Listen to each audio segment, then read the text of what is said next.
అందరికీ నమస్కారం. నేను మీ పిసిరెడ్డి. 2019 ఎన్నికలకు ముందు కోడికత్తి కేసు. ఆ కోడికత్తితో దాడి చేసి వైఎస్ జగన్మోహన్ రెడ్డి గారు ప్రాణాలు తీయడానికి నారా చంద్రబాబు నాయుడు గారు ప్రయత్నించినట్టుగా ఒక అబద్ధపు ప్రచారం. ఆ కేసుకు సంబంధించి పూర్వాపరాలు పరిశీలిస్తే ఎవరైతే కోడికత్తితో దాడి చేశాడో ఆడు జగన్మోహన్ రెడ్డి గారి వీరాభిమాని, వాళ్ళ పార్టీకి చెందినటువంటి ఒక మాజీ మంత్రి కనుసరణలో సింపతి కోసం ఒక డ్రామా. దాని తర్వాత బాబాయి గొడ్డలపోటు.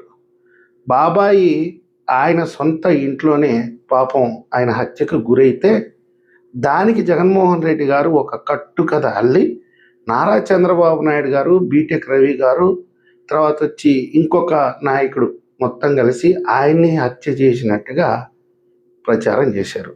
ఆ తర్వాత ఎన్నికల్లో విజయం సాధించారు. మొన్న 2024 ఎన్నికలకు వచ్చేటప్పటికే ఒక ప్రయోగం అయితే చేశారు, గులకరాయి ప్రయోగం. అది వికటించి జనాలు రాళ్లతో కొట్టారు జగన్మోహన్ రెడ్డిని, పతనం అయిపోయాడు. దాదాపుగా 2 సంవత్సరాలు జరిగింది. ఈ 2 సంవత్సరాల తర్వాత నా పార్టీని ఎందుకు గొడ్డల పార్టీ అంటారు? మీదే అసలైన గొడ్డల పార్టీ. మా తాతని, మా నాయన్ని, మా చిన్నాయన్ని రేపు నన్ను కూడా ఎలిమినేట్ చేసే ప్రయత్నం చంద్రబాబు నాయుడు గారు చేస్తున్నారు అని చెప్పి ఒక పెద్ద అభాండం అయితే చంద్రబాబు నాయుడు గారి మీద చేసే ప్రయత్నం చేశాడు.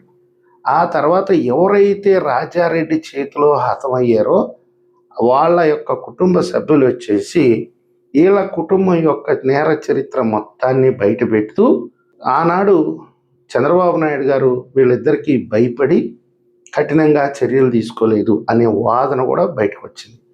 కొన్ని వందల మంది బాధితులు మీడియా ముందుకు వచ్చి వీళ్ళ కుటుంబం వల్ల ఏ విధంగా నరకం అనుభవించారో అన్ని విషయాలు ప్రపంచానికి తెలియజేశారు. ఈరోజు ఎవడో విజయవాడలో ఒక రౌడీ షీటర్ 25 సంవత్సరాలకే 23 కేసులు, అందులో 2 మహిళల మీద అత్యాచార కేసులు, అందులో పసిబిడ్డ మీద. రోడ్డు మీద ఎవరైనా ఒంటరిగా ఒక మహిళ వెళ్తుంటే వీడు బైక్లో వెంటపడి ఆ పిల్లల్ని వేధించేటటువంటి మనస్తత్వం కలిగినటువంటి వ్యక్తి. పైగా మాదక ద్రవ్యాల కేసు, 2-3 హత్య కేసులు. ఏకంగా ఒక వ్యక్తిని పబ్లిక్లో పొడుస్తూ దాన్ని వీడియో తీసి ఆయన సోషల్ మీడియా ప్లాట్ఫామ్స్లో పోస్ట్ చేసినటువంటి ఘనాపాటిన. ఈరోజు ఈ వైఎస్ఆర్సీపీ నాయకులు మొత్తం, కొంతమంది లాయర్ల ముసుగులో, మేధావుల ముసుగులో, మాజీ జడ్జిల ముసుగులో వీళ్ళంతా వచ్చేసి సాయి కృష్ణని ఈరోజు చంద్రబాబు నాయుడు గారు, పవన్ కళ్యాణ్ గారు ఉద్దేశపూర్వకంగా ఎలిమినేట్ చేశారంట. గతంలో వీళ్ళు చేసినటువంటి ఇలాంటి పనికి మాలిన ఆరోపణలో జగన్మోహన్ రెడ్డి గారు 5 సంవత్సరాల అధికారంలో ఉండి కనీసం వాళ్ళ బాబాయ్ కేసుకు సంబంధించి, వాళ్ళ నాన్న కేసుకు సంబంధించి ఏ రకమైనటువంటి విచారణ కూడా ఆదేశించలేదు.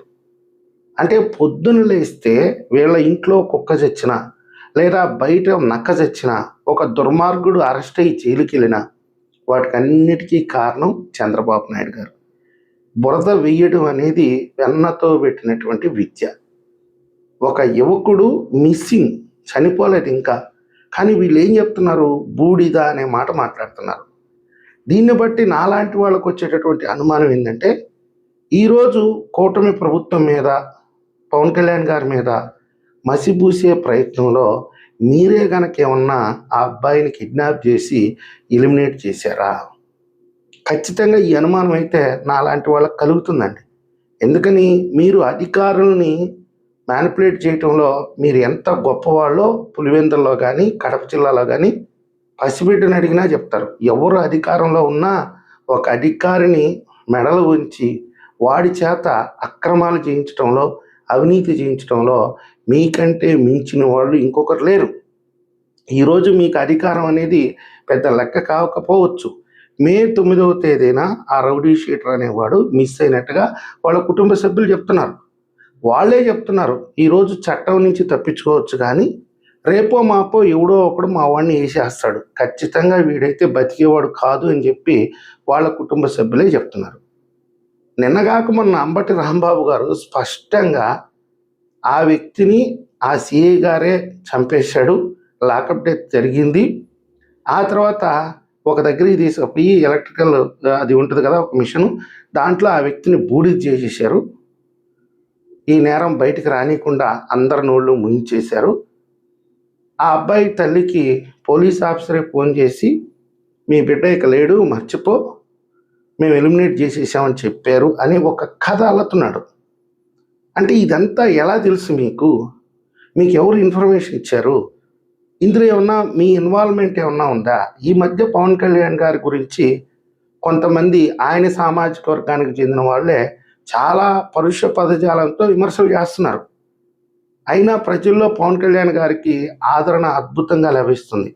దాన్ని దృష్టిలో పెట్టుకొని ఇలాంటిది ఏదన్నా ఒక ఘనకార్యం చేసేసి పవన్ కళ్యాణ్ గారికో చంద్రబాబు నాయుడు గారికో అంటగట్టేసి దీని మీద గొడ్డల రాజకీయం చేసుకునే ప్రయత్నం ఏమన్నా చేస్తున్నారా?